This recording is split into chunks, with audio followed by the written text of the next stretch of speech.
Graça e paz, queridos, amém? Quero convidar você a abrir a sua Bíblia comigo, no Salmo de número 56, verso 3. Salmos de número 56, verso 3.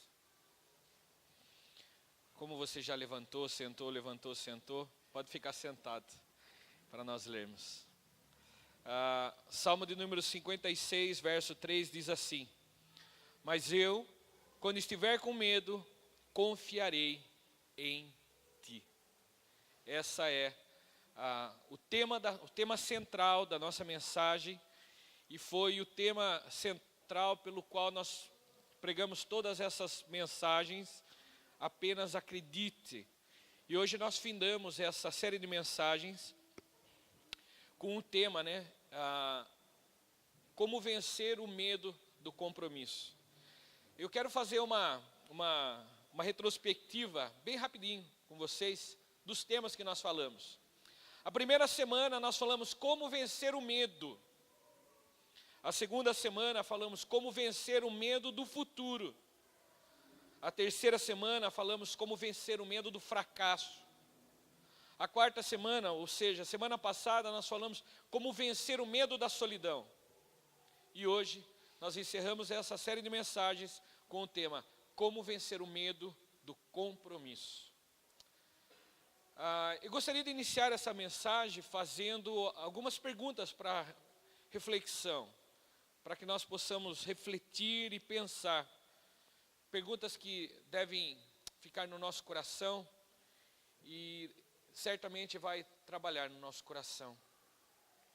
Mas antes dela, eu gostaria de mais uma vez orar com vocês. Curve sua fronte, em nome de Cristo Jesus. Senhor Deus, nós te agradecemos, ó Deus, pela tua palavra. Te agradecemos, ó Deus, até tudo aquilo que até agora aconteceu nesse culto. Sabemos, Deus, que foi o Senhor que moveu, ó Deus, elas até o sertão, que de alguma forma, Deus, o Senhor tem tocado, ó Deus, e usado essa igreja de uma forma missionária, Senhor, e eu te sou grato por isso, Pai.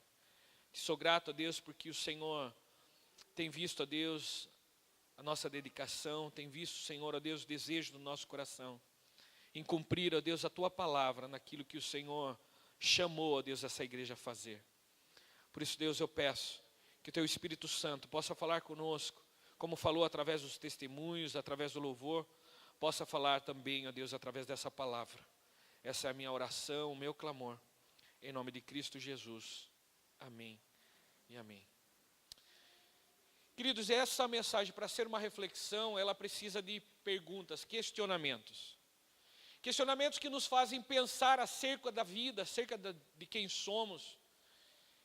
Já diz o sábio que somente conseguimos analisar a nossa vida quando a nossa vida fica num quadrado fechado, onde nós precisamos buscar uma saída. E a nossa vida é assim. Inúmeras vezes nós conseguimos refletir, fazer uma reflexão da nossa vida, quando nos vemos em momentos de questionamento ou somos confrontados por uma pergunta que nos incomoda de alguma forma. E essa pergunta quando ela nos incomoda de alguma forma, ela faz com que a gente venha colocar o nosso cérebro para trabalhar, a pensar o que nós temos feito. E nessa noite eu gostaria de fazer muitas perguntas, que vocês vão responder para vocês, e no decorrer, quem sabe, da noite, na semana. E eu quero começar falando o seguinte, ou perguntando o seguinte: como você vê a sua vida? Como você vê aqueles que você ama? Como você vê as pessoas que estão à sua volta? Como você vê a sua vida profissional? Como você vê a maneira que você tem administrado os seus recursos financeiros? Aquilo que Deus entregou nas tuas mãos. E com todas essas reflexões, essas perguntas, a que mais nos grita e nos salta: como você encara Deus nas respostas de todas essas perguntas? Como que nós encaramos a Deus, um Deus onisciente, que conhece o nosso coração, antes da resposta ser formada e vir para a nossa boca, Deus conhece o nosso coração. Fazendo essas perguntas, como nós encaramos a Deus? Talvez a sua resposta possa ser singela. Eu encaro com a mesma naturalidade que eu levo a minha vida. Sabe, querido, a sua resposta tem muito a ver com o que você prioriza. O como você encara Deus, o como você encara as coisas de Deus e o que é mais importante na tua vida. Nós conseguimos olhar para todas essas perguntas e dar uma resposta, por exemplo, como você vê a vida, aí você vai puxar na sua mente o que é mais importante para você. E aí você consegue já definir algumas respostas. Como você vê as pessoas, você vai ver o que é mais importante quando você vê uma pessoa. O que ela pode te oferecer, aquilo que ela é, as dores dela. O que é mais importante para você define e responde todas essas perguntas. E essa resposta tem a ver com as escolhas que nós fazemos na nossa vida. Interessante isso, irmãos.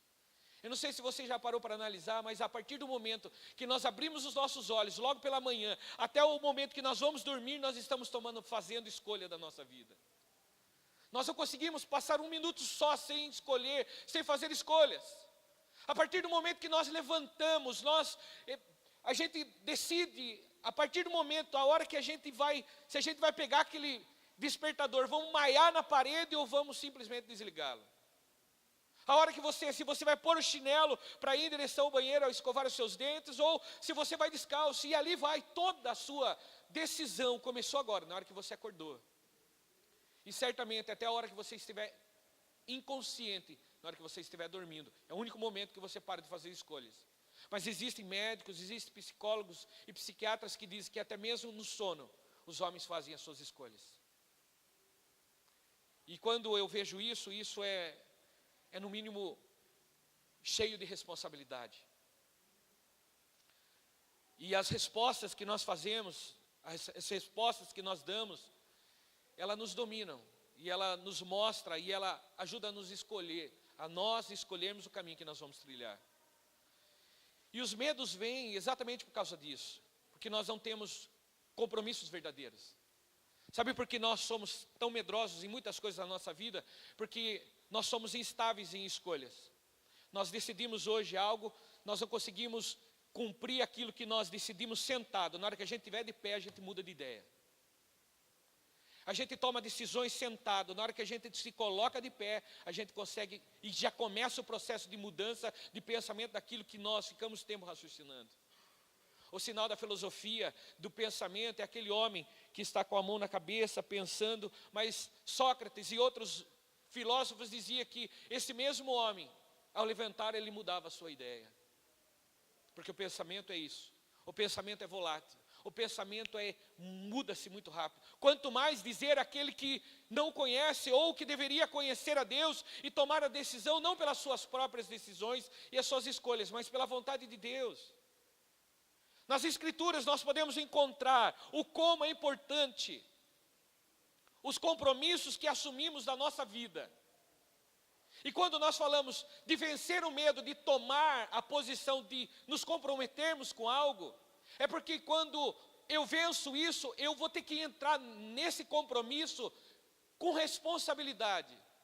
Porque o que eles chamam quando uma pessoa assume para pegar algo, para fazer algo e ele não cumpre? Um irresponsável. Esse é um irresponsável. Assumiu tal coisa e abandonou.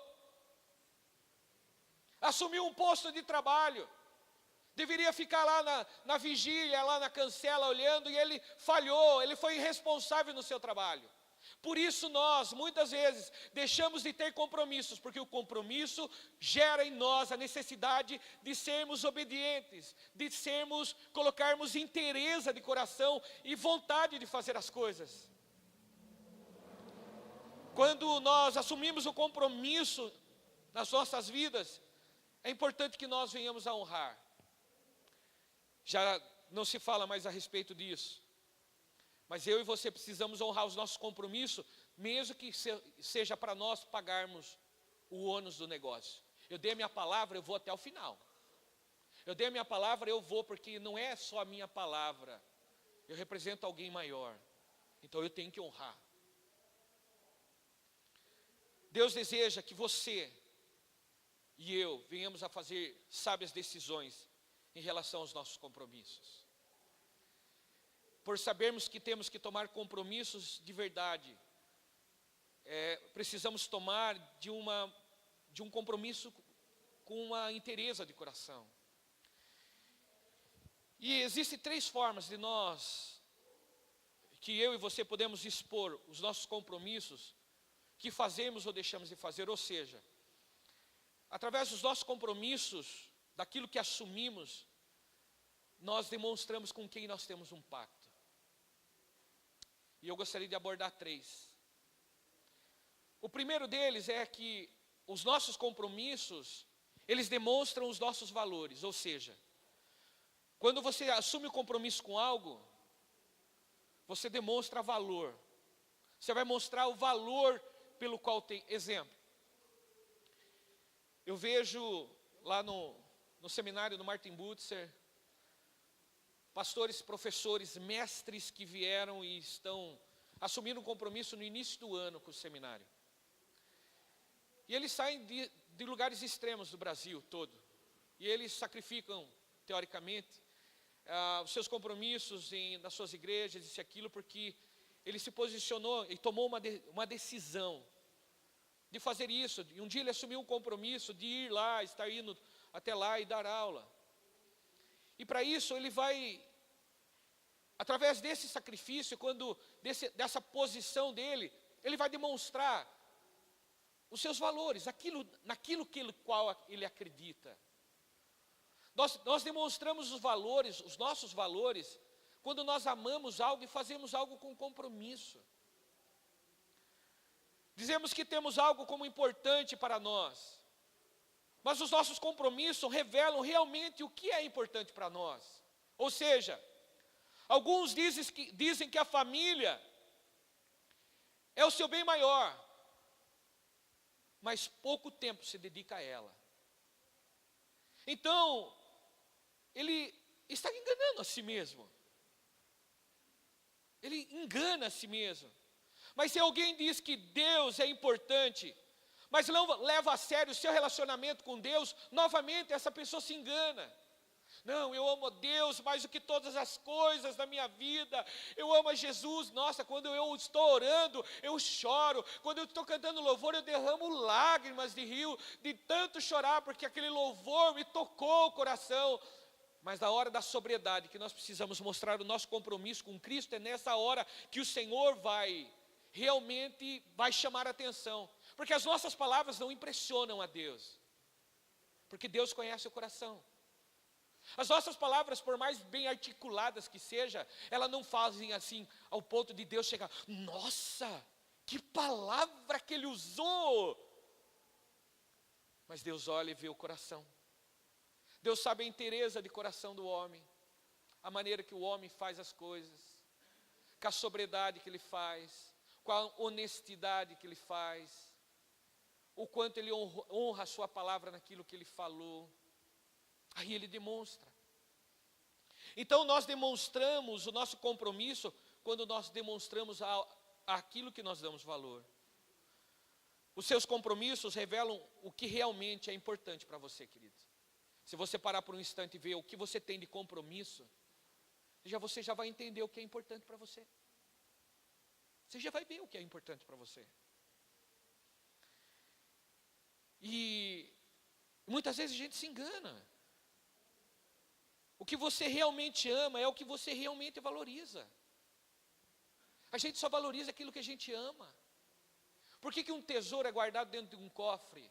Porque para nós tem valor. E a gente não vai deixar dando sopa para qualquer um levar. Por que nós guardamos coisas, nós protegemos algumas coisas? Porque nós damos valor a essas coisas. As outras, nós não damos valor, então para nós deixamos de qualquer jeito. Se alguém lhe diz, e eu quero que você preste bem atenção nisso, se alguém lhe diz, viu, eu te amo, e não se comprometer com você, tem algo errado com esse amor. Se alguém diz para você que ama você, mas não tem compromisso nesse amor, naquilo que ele fala, existe algo muito errado. Ou seja, abra o olho. Abra o olho. Querido, nós precisamos entender, não existe amor sem compromisso. Não existe amor sem compromisso. Ou seja, a essência do amor exige um compromisso da nossa parte. A essência desse amor que nós dizemos, ela exige da parte de nós um compromisso verdadeiro, real. Afinal, o que é importante para você? O trabalho, a família, Deus, a maneira pelo qual nós nos comprometemos com as coisas, com o nosso tempo e o nosso dinheiro, mostra o que é importante para nós. No Evangelho de Mateus, no capítulo 6, verso 24, nós temos aí. Ninguém pode servir a dois senhores, porque há de odiar a um e a outro, ou há de dedicar-se a um e desprezar ao outro. Não podeis servir a Deus e as riquezas. O que o próprio Senhor Jesus está dizendo, não tem como servirmos ou termos o nosso coração dividido. O nosso coração está arraigado naquilo que amamos. Nós colocamos singeleza, nós colocamos diretriz, nós colocamos desejo, nós colocamos compromisso sobre aquilo que amamos. E Jesus diz, não podeis servir a Deus e as riquezas. Por outro lado, aquele que não tem compromisso com nada também, ele demonstra aquilo que ele dá valor. Porque tem gente que tem compromisso demais com algumas coisas e pegam aquilo como paixão para a sua vida. Mas tem gente que não tem compromisso com nada e com ninguém. Não sei se você conhece alguém assim. Tem gente que vive a vida e é aquela velha história. Vivo a vida, deixa a vida me levar e a vida te leva do jeito que eu... E aí, acabou. Infelizmente, meus irmãos, esses indicam que não seguem valor algum na sua vida. Não tem valores na sua vida. Não consegue valorizar coisas. Não consegue valorizar pessoas. As pessoas que vivem a vida do jeito que quer, até com gingado, não sabem dar valor àquilo que realmente é importante. Não conseguem entender as coisas. Isso significa que não apenas valorizam a si mesmas, mas a sua independência e os seus desejos. Essas são as pessoas que não têm compromisso com nada. Eu estou lá, toda minha. Porque eu não tenho compromisso, ninguém pode exigir nada de mim. Entendeu qual é que é? Ninguém exige nada de mim, eu vivo do jeito que eu quero. Se alguém abrir a boca para falar alguma coisa, eu falo, mas eu assumi algum compromisso? Eu estou na vida boa, deixa a vida me levar. Eu não assumi nada. Não me venha com história. Não me venha com contos. Mas isso não é tudo. Os seus compromissos, eles fazem outra coisa. Eles moldam o seu caráter. Os seus compromissos determinam o tipo de pessoa que você é e que você ainda vai se tornar. Aquilo que você e eu temos de compromisso hoje, determina o tipo de pessoa que somos. As pessoas olham para nós e veem o tipo de pessoas que nós somos. Por quê? Porque nós temos o nosso caráter moldado com as coisas. Sabe por que os seus compromissos moldam a sua vida? Porque a sua vida é a somatória dos compromissos que você tem.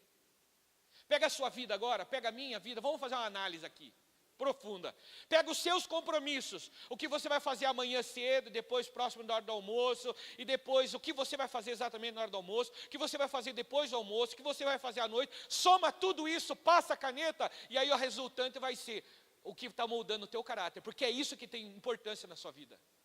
É a somatória de tudo que você faz, é o ícone, é o que vai resultar, o resultante da sua vida. Alguém que se dedica somente ao seu trabalho, ele está falando o seguinte, o trabalho é a coisa mais importante da minha vida. É isso, ponto final, eu anulo todas as coisas, porque o trabalho é o que eu quero. As pessoas muitas vezes não têm medo de assumir, mas é a realidade. Porque a nossa vida acaba sendo, quando nós, através dos nossos compromissos, mostram a somatória das nossas escolhas e isso vai mostrar quem realmente somos. Provérbios capítulo 4, verso 23, diz o seguinte: guarda com toda diligência teu coração, porque dela procedem as fontes da vida.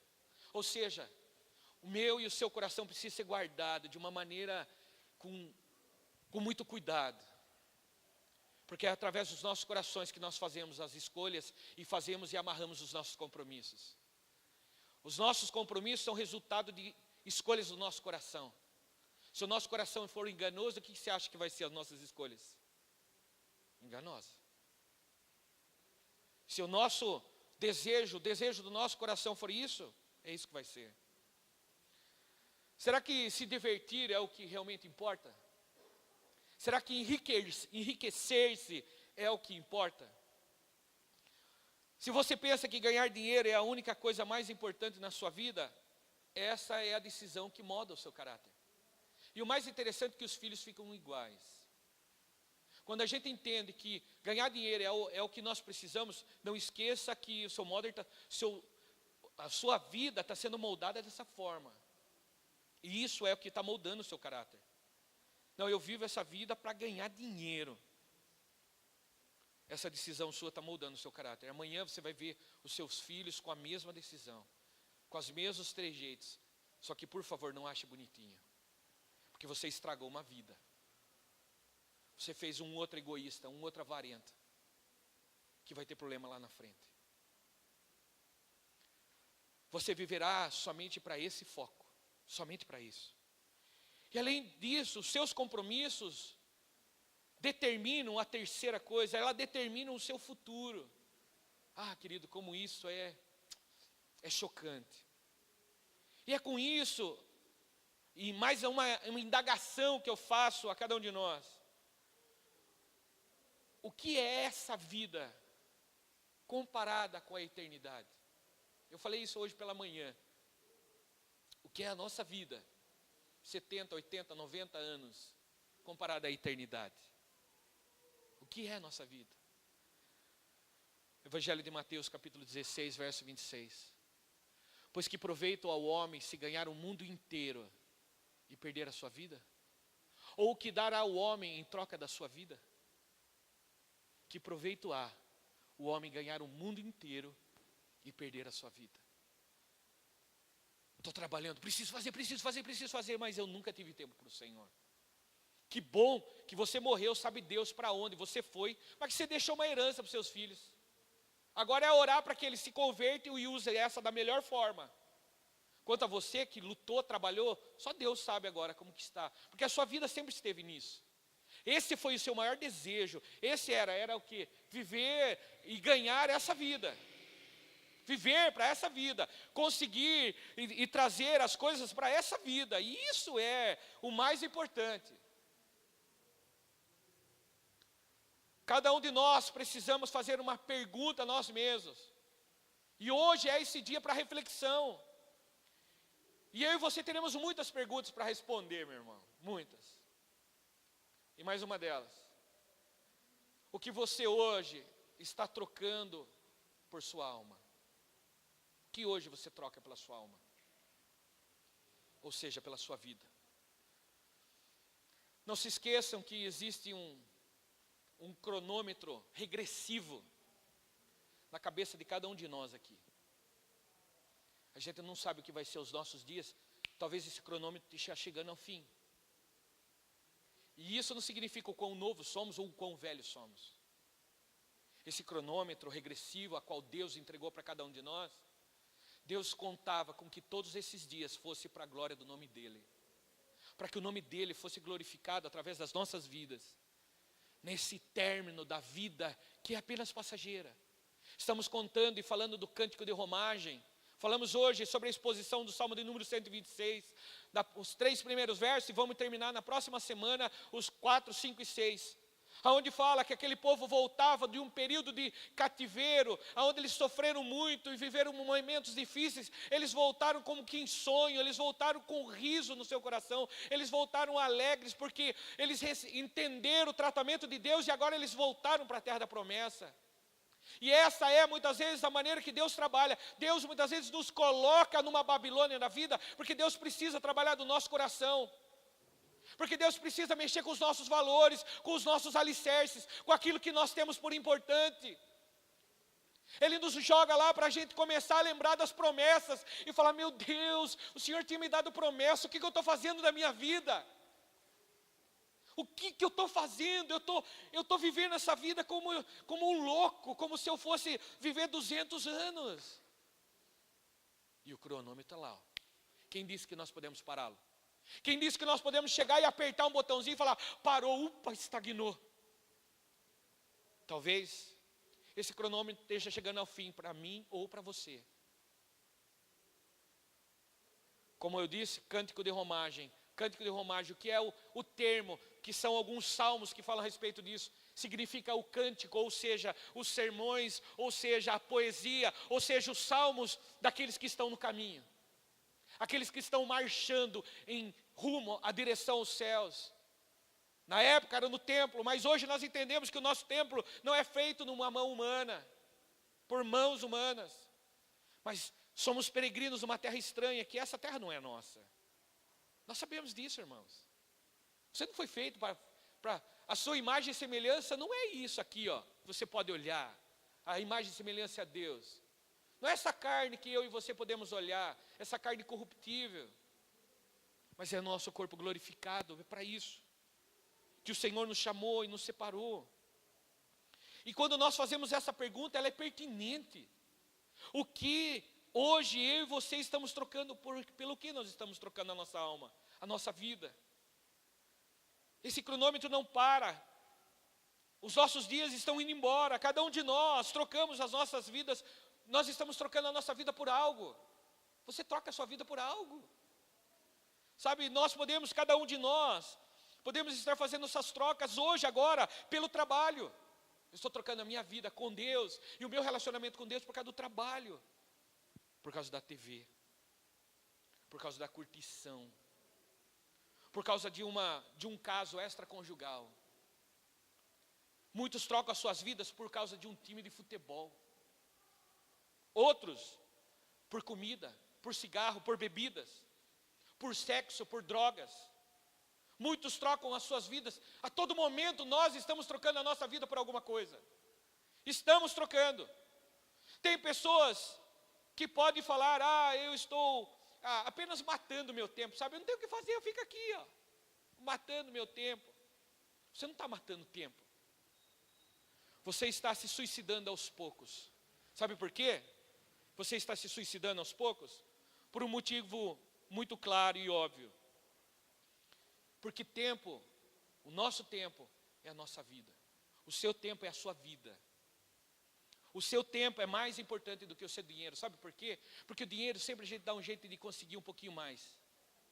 Mas o tempo, diga para mim, como que você vai conseguir ganhar um pouco mais de tempo? Fala para mim como que você vai conseguir ganhar um pouco mais de tempo para voltar atrás com os seus compromissos que deveriam ter sido sérios com Deus. Como que você vai voltar com o tempo agora? Como que você vai pedir a Deus um pouco mais de tempo? Nós não estamos matando o tempo, nós estamos nos matando.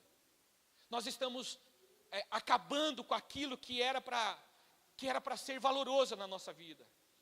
Querido, se Cristo não voltar em 100 anos, todos nós hoje, e alguns que vão nascer, em 100 anos, todos nós já estamos mortos. Não vai sobrar mais ninguém. Em 100 anos, toda a raça humana, todos os que vivem hoje, estarão mortos. Se Cristo não voltar, uma nova geração nasceu em 100 anos e acabou a sua vida. Acabou aquilo que você acreditava que era vida. Para alguns, a palavra de Deus diz que aqui é apenas um piscar de olhos, é um fechar de olhos e abrir para a eternidade. Enquanto alguns, o seu fechar é eterno. Acabou. Como dizem no passado lá, né? Aquele, não sei, era um trapalhão. Zé Fini, chega, acabou, não tem mais nada. Mas nem as suas lembranças, nem lembrar de vocês vão lembrar daqui 100 anos. Vão lembrar de mim. Quem é Alex? Nunca ouvi falar. Mas ele viveu há 100 anos, nem sei quem era. precisamos aprender a trocar a nossa vida por algo que seja significante, por um real compromisso. Escolher como investir a nossa vida. Toda escolha tem uma consequência. E eu quero que você pense nisso. Gálatas capítulo 6, verso 7. Diz assim: não vos enganeis, Deus não se deixa escarnecer, pois tudo que o homem semear, isto também o quê? Ceifará. Tudo aquilo, não sou eu que estou falando. A palavra de Deus diz que tudo aquilo que o homem plantar, ele vai colher. As nossas escolhas, os nossos compromissos hoje, vai gerar para nós uma colheita, pode ter certeza disso. Um fazendeiro bem sabe que se ele plantou milho, não adianta ele ficar esperando abobrinha, nem melão, ele vai colher milho.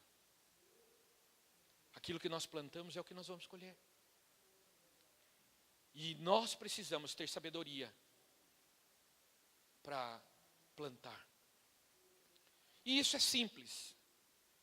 Mas afinal, o que nos impede de viver um verdadeiro compromisso com Deus? Eu gostaria de falar algumas coisas também que nos impedem de viver um verdadeiro compromisso com Deus. E o primeiro deles é a distração. Mente tomada por outras coisas. A gente se distrai por tantas coisas e numa brevidade muito rápida. As nossas preocupações, as contas, os sonhos, um monte de coisa na mente.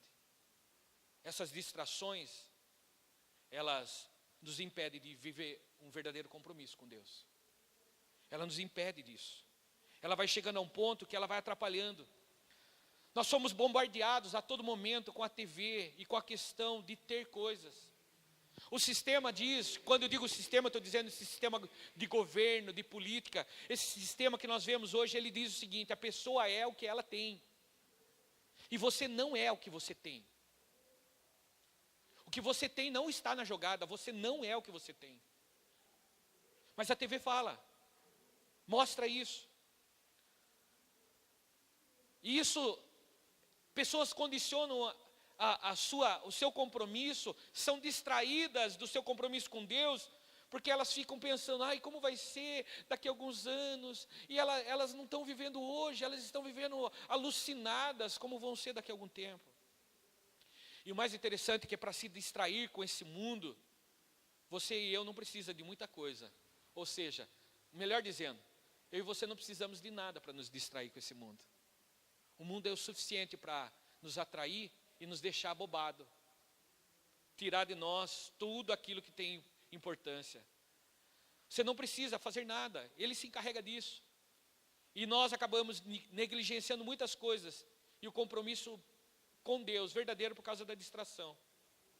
Mas existe uma outra coisa que nos impede de servir a Deus da maneira que Ele quer. A segunda coisa é a acomodação.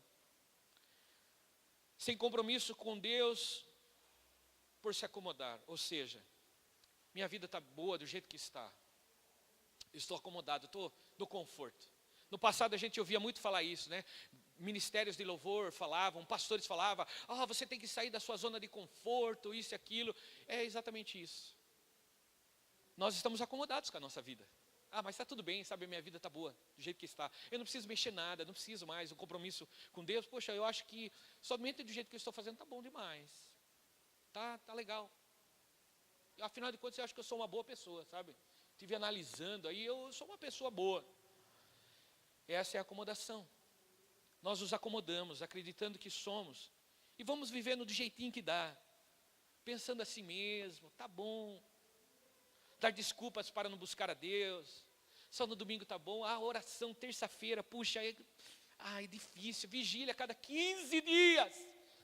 Não, vigília não, eu não preciso disso para orar. Sabe, eu oro aqui. Irmão, me desculpe, você não vem aqui. Muitas vezes a gente não vem aqui orar. A gente não ora na nossa casa. A gente não gasta tempo. E, sabe, essa acomodação de tá bom.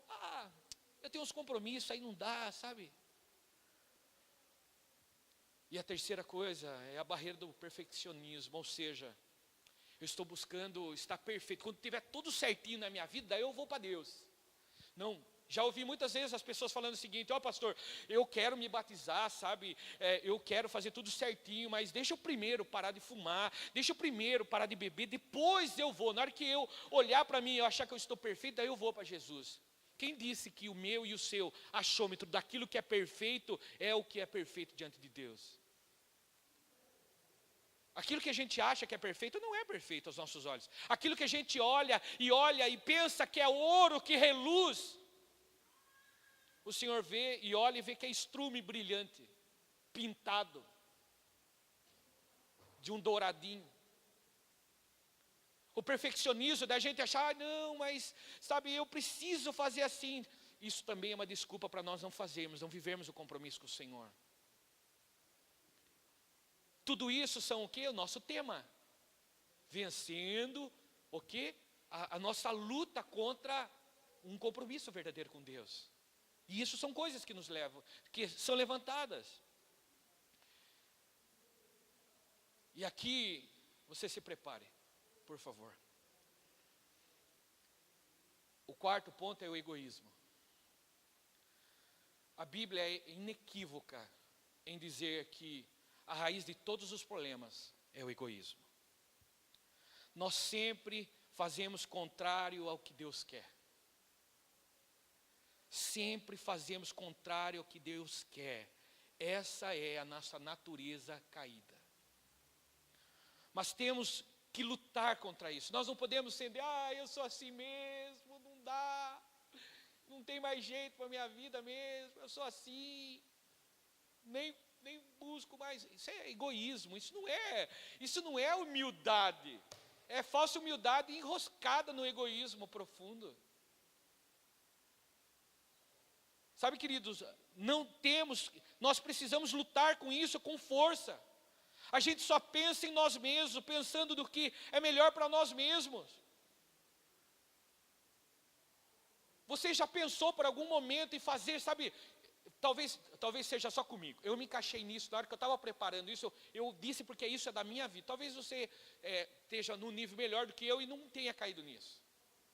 Mas você já pensou no momento que você fala, eu sei que isso é errado. Eu preciso fazer o certo. Mas por um egoísmo tão grande em nós, a gente fala, não, deixa quieto, vai. Eu vou fazer mesmo isso. E a gente está agindo por egoísmo. A gente muitas vezes sabe o que é o certo a ser feito. E a gente não faz. Sabe por que a gente não faz? Porque não vai trazer satisfação para nós. O egoísmo é algo que nos enche. Existe um termo, eu até falei com os casais há um tempo atrás, a respeito do egoísmo, do ego, do como que o ego é alimentado. O ego é alimentado por afirmações falsas dentro de nós. Quando achamos que somos alguma coisa, o ego toma aquilo como verdade e ele vai inflando. E aí a pessoa se torna tão egoísta e ela não percebe, porque ela recebeu tanto dela mesma, de uma informação que não é verdadeira. E isso é um problema, porque se não fosse assim, o apóstolo Paulo não dizia, viu, eu tenho lutado para fazer o certo, mas eu acabo sempre fazendo o errado, porque eu não faço mais eu, mas o pecado que existe dentro de mim, a carne que está dentro de mim, que faz essas coisas, porque eu tenho lutado contra. Sabe, querido, eu já passamos por isso. Por isso as escrituras estão tão certas em dizer, Provérbios capítulo 14, verso 12, há um caminho que ao homem parece direito, mas o fim dele conduz à morte. O homem pensa, não, mas esse é o caminho certo, eu estou fazendo a coisa certa, mas o final dele é final de morte. Sabe por quê? Porque a minha mente e a sua mente não é igual à mente do Senhor. Por isso que nós precisamos ter a nossa mente cativa a Deus, para que Deus nos direcione aquilo que realmente é. E para isso, a pergunta que não quer calar, como colocar Deus em primeiro lugar nas nossas vidas? Como colocar nele os meus interesses? Falar, Senhor, eu quero fazer a tua vontade. Como colocar em Deus todas os nossos compromissos? E quando eu digo isso, eu estou dizendo de um compromisso que inclui as suas férias. Um compromisso que, independente de onde você for, você tem um compromisso com Deus. Você tem um compromisso com Deus. Um compromisso que estende para a tua família. Um compromisso que estende as suas emoções. As emoções não têm que ditar as regras na sua vida. Quem tem que ditar as regras é o Senhor, é a palavra de Deus. É a palavra de Deus. Mas o meu coraçãozinho está tão assim. Coloca o teu coração diante de Deus. Fala, Deus, o meu coração está querendo que eu faça isso, mas o Senhor diz o quê? O Senhor diz isso, então é isso que eu quero fazer, Deus. Isso é colocar Deus em primeiro lugar nas nossas vidas. Falar para os outros. Sabe, muitas vezes a gente perde tempo falando, e muitas vezes a gente fala até dos outros, fala demais. Mas a gente passar a falar de Deus, falar do Senhor. A todo momento, falar dele não é uma coisa chata, não é você está sendo bitolado, religioso. É porque nós falamos daquilo que nós estamos cheios. A boca fala daquilo que a gente está cheio. Se a gente está cheio de perversidade, é isso que a gente vai falar. Se o nosso coração está cheio de angústia, é sobre isso que a gente vai falar. Mas se o nosso coração está cheio de Deus, é de Deus que nós vamos falar. Nós vamos ter prazer de falar de Deus. Nós vamos ter prazer de sentar com o cara do caldo de cana, com a pessoa do pastel, seja lá onde for, a gente falar de Deus, porque a gente está cheio de Deus. A gente está repleto de Deus. Não dessa balela que esse povo prega o evangelho como se o evangelho fosse. Não esse evangelho florido de que, irmão, a vida é só vitória. É uma besteira sem tamanho. É uma besteira de um utópico, alguém que não conhece o evangelho. Porque ele vai ver que o dia que ele viver piedosamente, ele vai ver que não é só vitória. Que vai ter algumas adversidades na vida. Porque senão tem algo errado comigo e com você. Porque eu acredito que eu e você temos passado por algumas adversidades. Mas a pergunta que não quer calar também. Por causa das nossas adversidades, Deus te abandonou?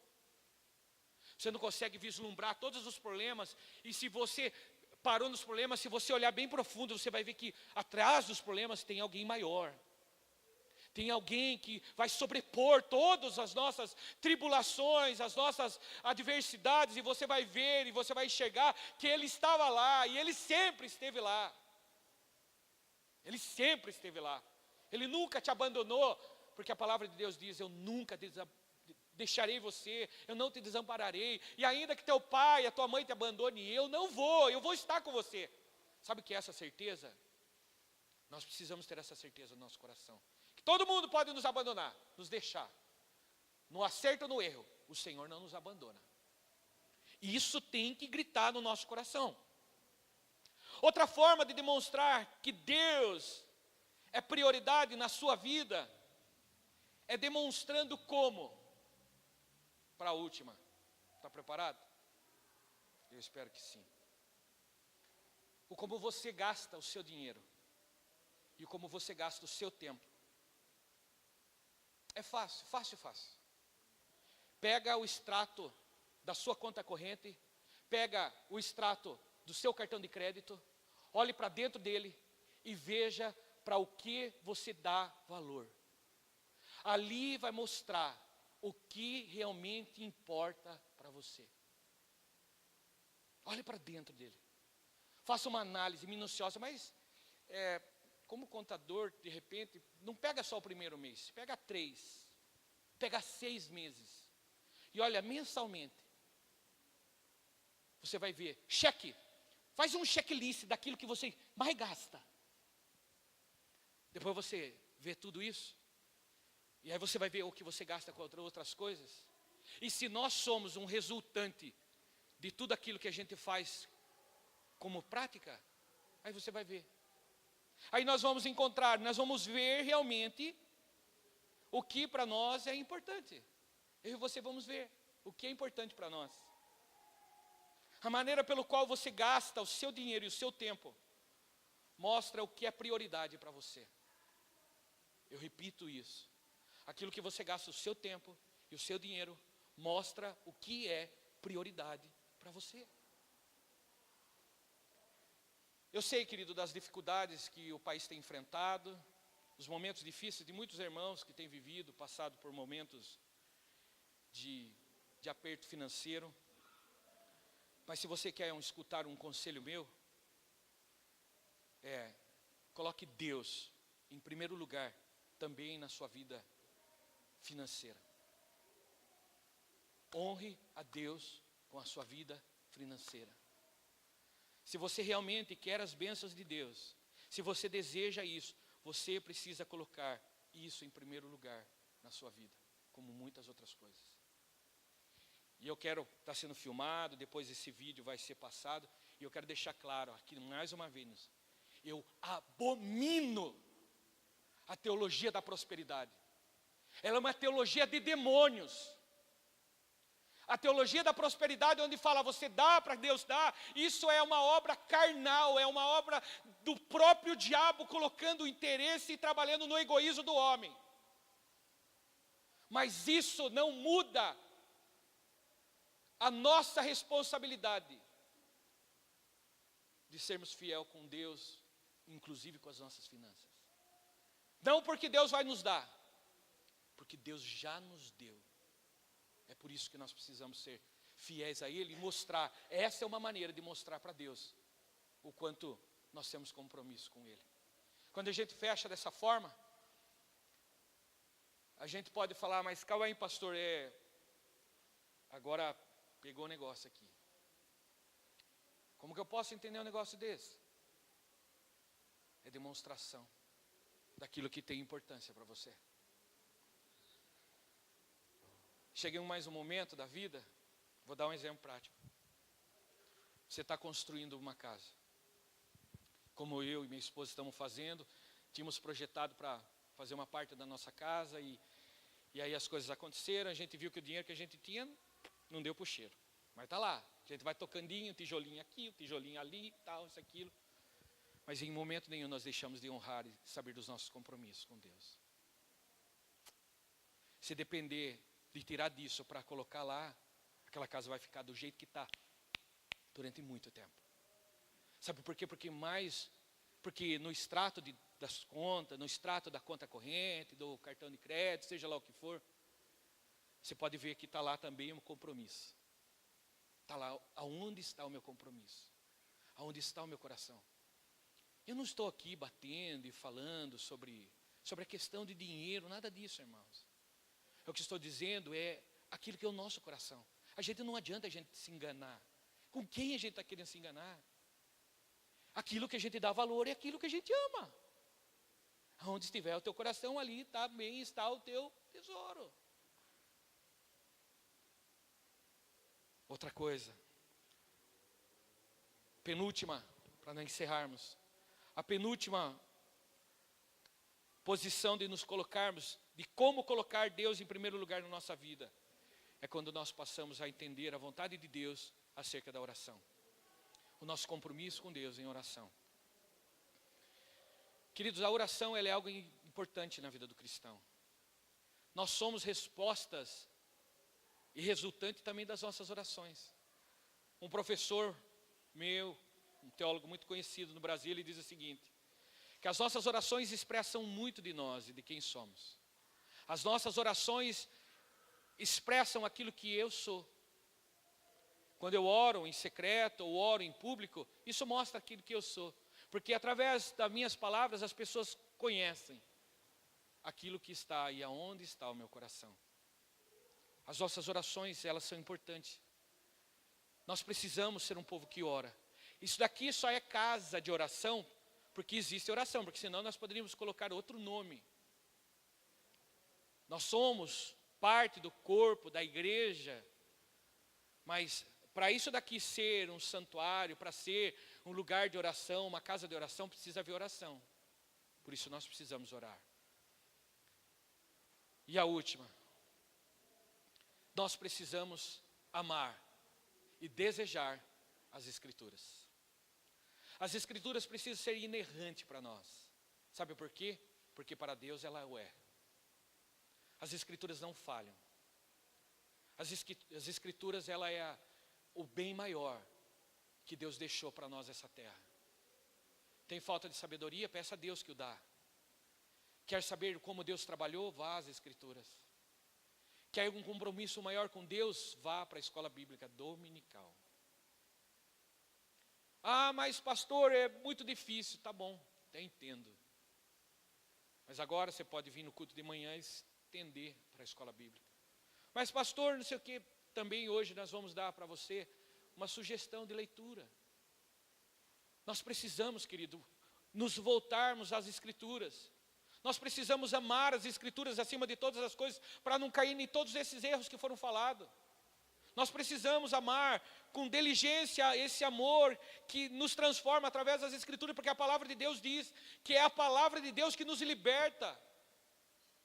Hoje nós conhecemos e nos tornamos protestantes, os homens da capa preta, porque alguém um dia leu. Tem gente que fala ainda, não pastor, não, eu gosto das coisas de Deus, eu não gosto de teologia. Teologia é um atrapalho na igreja. Meu santo. A teologia foi através de muitos teólogos estudando que hoje você tem essa Bíblia de capa preta aí nas suas mãos.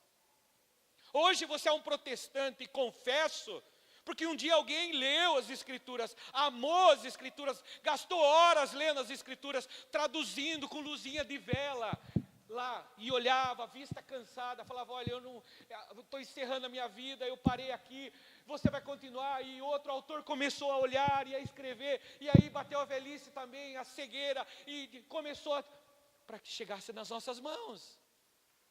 Não, teologia é outra coisa. Quando nós entendemos que a palavra de Deus é a teologia expressa a todos os homens, está ao alcance de todos, nós precisamos amar. E para encerrar, o último verso, Mateus capítulo 6, verso 33. Mas buscai primeiro o seu reino e a sua justiça, e todas as coisas vos serão acrescentadas. Queridos, pastor, mas tem muita coisa para buscar. Primeiro você busca o reino de Deus, aí depois as demais coisas acrescentam na sua vida. Busque o reino de Deus, busque a vontade de Deus, busque aquilo que Deus tem para a tua vida, busque os seus planos, os seus estatutos. Mas como que eu vou saber, pastor? Aí mais uma vez, você vai ter que ler, você vai ter que dedicar a sua vida à leitura. E vou te dar um conselho. Nós viemos com uma herança romana, jesuíta, viemos com uma herança onde tudo que é dito aqui, é dito amém aí. Nós precisamos compreender que só dito amém aí, quando estiver de acordo aqui e aí. Você não diz amém aí, quando aqui não estiver de acordo. Como você sabe? Conhecendo as Escrituras. Mas calma aí, pastor. Se eu vou ter que ficar consultando a Bíblia agora, por que eu vou na igreja? Esse é o pensamento de que muitos estão aí enrolados com um monte de problema. Não sei se já ouviu falar, ou é só eu que já ouvi falar, de pessoas que recebeu tanta profetada, que nunca aconteceu absolutamente nada, e a pessoa desviou do Evangelho.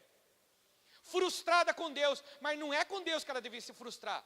É com aquele comedor de arroz e feijão, sem compromisso com Deus, que falou um monte de besteira, e o povo não conhecia a palavra, caiu naquilo e ficou, se enroscou, daqui a pouco estava enroscado até o pescoço.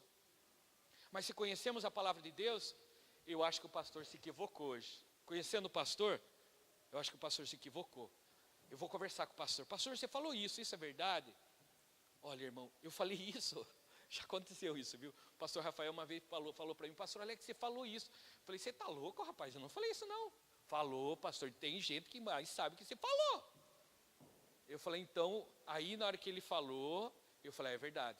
Não que eu fiz de propósito, mas na empolgação, né? Sabe? A gente acaba falando e de repente sai uma coisa, não é que a gente acredita nisso. Mas escapou, de alguma maneira escapou. Escapa, a gente fala, é assim. Mas qual era a oposição? Você retratar, falar, não, irmãos, não é bem isso. Eu usei a palavra, foi um artigo aí, devia estar em outro lugar, mudou um pouco a figura, mas é isso que eu acredito.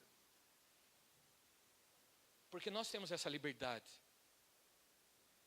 E, encerrando a filmagem, nós precisamos, isso pode existir na igreja romana, mas esse negócio de clero e o povão, não pode existir no nosso meio. Existe sim uma hierarquia a qual Deus constituiu. Cada um de vocês que fazem parte dessa comunidade, como prestar contas, a palavra de Deus diz que eu como pastor vou prestar conta daquilo que eu ensino, daquilo que eu tenho orientado. Eu como pastor, mais ninguém, não é nem o pastor Rafael. Eu como pastor vou prestar conta daquilo que eu tenho ensinado. O pastor Rafael, meu auxiliar imediato, né, os outros que estão me ajudando, mas quem vai prestar conta sou eu. Por isso mas em relacionamento com o Senhor, nós somos um. Nós somos corpo bem ajustado, que deve estar dessa forma. Viver dessa forma. Andarmos dessa forma, nessa comunhão. Por isso, queridos, nós encerramos essa série de mensagens, apenas acredite, e como eu disse logo no início, não é apenas acreditar em qualquer coisa, mas acreditar nas Sagradas Escrituras. Acreditar no poder de Deus, que Deus é grandioso para mudar todo o cenário da nossa vida. Deus é poderoso para mudar as nossas motivações. Deus é poderoso para transformar a nossa vida.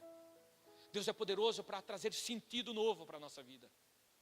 Deus é poderoso para fazer que aquele que chora e sai plantando, chorando, ele volte com alegria, trazendo seus feixes, colhendo do fruto da sua fidelidade.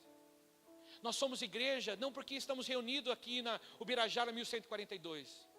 Nós somos igreja porque Deus nos uniu nesse lugar, para que um dia nós não ficássemos unidos somente aqui, mas que nós fôssemos ser unidos por um tempo no céu, mas herdarmos a terra. Porque essa é a promessa de Deus. Uma promessa que nós precisamos viver um compromisso, independente das coisas que nos apertem aqui. O meu compromisso é com Deus. Agora nos resta, sabe o quê? Fazer uma análise da nossa vida. Cada um de nós vivemos e vamos... Lembra que eu falei da escolha? Acordamos e você não dormiu ainda. Pelo menos eu espero. Você vai chegar na sua casa, ainda tem muita coisa para digerir. Talvez alguns vão correr lá no extrato do cartão de crédito. E isso foi apenas uma ilustração, irmãos.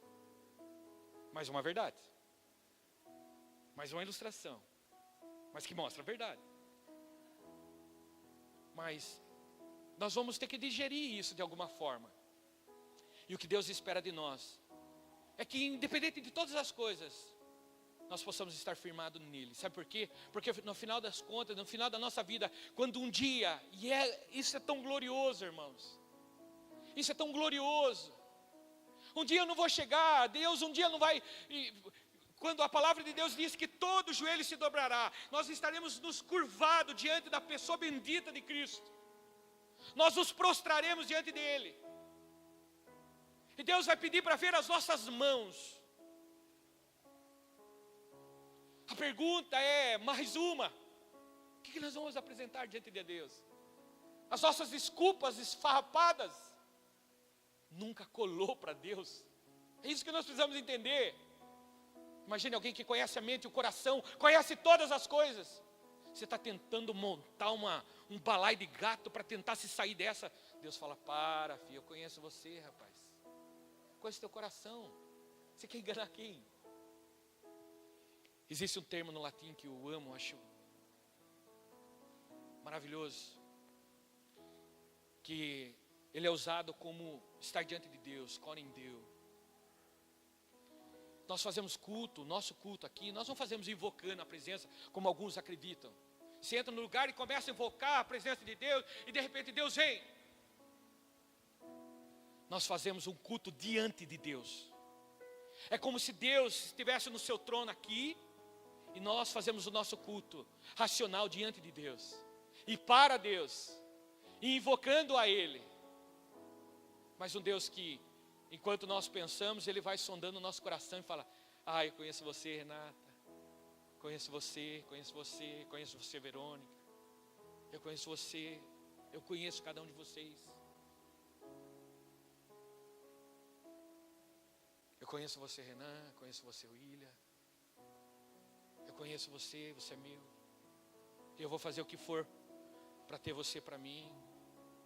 E como eu disse pela manhã, se precisar mandar você para a Babilônia por um tempinho, eu vou mandar você lá. Mas já com data de retorno. Não foi assim que ele fez com o povo de Deus? Falou: vocês vão, mas 70 anos vocês voltam. Se Deus precisar mandar, Ele vai mandar. E aí Ele fala: eu vou trazer você daqui a alguns 2 anos.